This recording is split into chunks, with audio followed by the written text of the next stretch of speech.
অনেক লম্বা একটা সময় নিজের মা, পরিবার, ছোট ভাই বোন এবং আমার প্রিয় কিছু মানুষদের সাথে সময় কাটিয়ে আমি ঢাকাতে চলে এসেছি গত ১ সপ্তাহ আগে। আসসালামু আলাইকুম, this is Mehrin and welcome to my channel Mehrin's world. আশা করছি আপনারা সবাই ভালো আছেন। তো ভিডিওর শুরুর দিকেই আমি আমার কিছু কাছের এবং যারা আমার ভিডিও নিয়মিত ফলো করেন এবং যারা আমার ভিডিও দেখতে ভালোবাসেন, তো তাদের কাছে ক্ষমা চেয়ে নিচ্ছি, কারণ গত ১ সপ্তাহ ধরে আমি কোনো ভিডিওস আমার ইউটিউব এবং ফেসবুক চ্যানেল মেহরিনস ওয়ার্ল্ডে দিতে পারছিলাম না।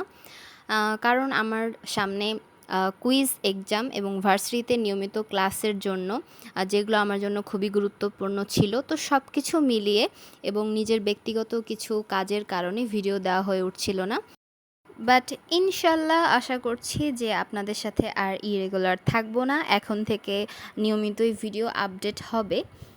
এখন যে আপনারা ভিডিওটা দেখতে পাচ্ছেন, এটা 5th অক্টোবরের ভিডিও, অর্থাৎ আমি যেদিন ঢাকাতে এসেছি তার আগের দিন।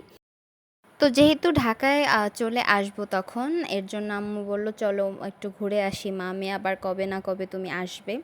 তো মন ভালো করার জন্য আম্মু আমাকে মুন্নু সিটির এই গিলন্ডো এরিয়াতে আমাকে নিয়ে আসলো, যেখানে মেনলি অনেক আখের চাষ হয় এই জায়গাতে। এবং মানিকগঞ্জের আমি যতদূর জানি, যদি আমার ভুল না হয়ে থাকে, তাহলে এখানেই সবচেয়ে বেশি সংখ্যক আখের ব্যবসায়ীরা আখের চাষ করেন এবং তারা এখানে এগুলো বিক্রি করেন। এগুলো পাইকারি দামেও বিক্রি হয়, আবার তারা নিজেরাও বিক্রি করেন। আমার এই জিনিসটা সবচেয়ে ভালো লেগেছে যে এইখানে আখের চাষ হয় এবং তার পাশেই যে রাস্তাটা আছে সেই রাস্তার এক পাশে সবাই লম্বা সিরিয়ালে বসে এই আখের ব্যবসায়ী মামারা তাদের আখ বিক্রি করেন। এটা কিন্তু আমার একদম ফার্স্ট টাইম এতটা ক্লোজ থেকে আখের ক্ষেত দেখা, যার কারণে আমার খুবই ভালো লাগছিল। তবে আমার একটা ইচ্ছা ছিল যাতে আমি নিজে যে আখগুলো আমি নিব সেগুলো ক্ষেত থেকে আমি নিজে হাতে তুলব, কিন্তু সেই সময়টা ছিল না, যেহেতু এই আখ উত্তোলনের কাজটা সকালের দিকেই হয়। ইনশাল্লাহ সেই আশাটাও পূরণ হয়ে যাবে। আমি মামাদেরকে বলে রেখেছি আমি যখন নেক্সট টাইম আসবো তো তখন আমি এই কাজটা করব।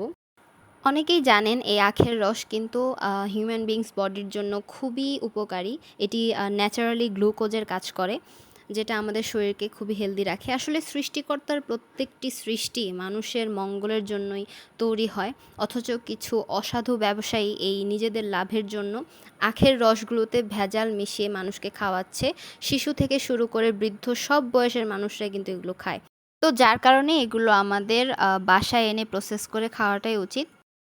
তো যাই হোক, আম্মুকে অনেক অনেক থ্যাঙ্কস যে সেদিন আমাকে এত সুন্দর একটা বিকাল দেওয়ার জন্য। মেইনলি আসলে আম্মুর সাথে কাটানো প্রত্যেকটি টাইমই আসলে গোল্ডেন টাইম। তো দেখা হবে আপনাদের সাথে নেক্সট ভিডিওতে। সবাই ভালো থাকবেন। আল্লাহ হাফেজ।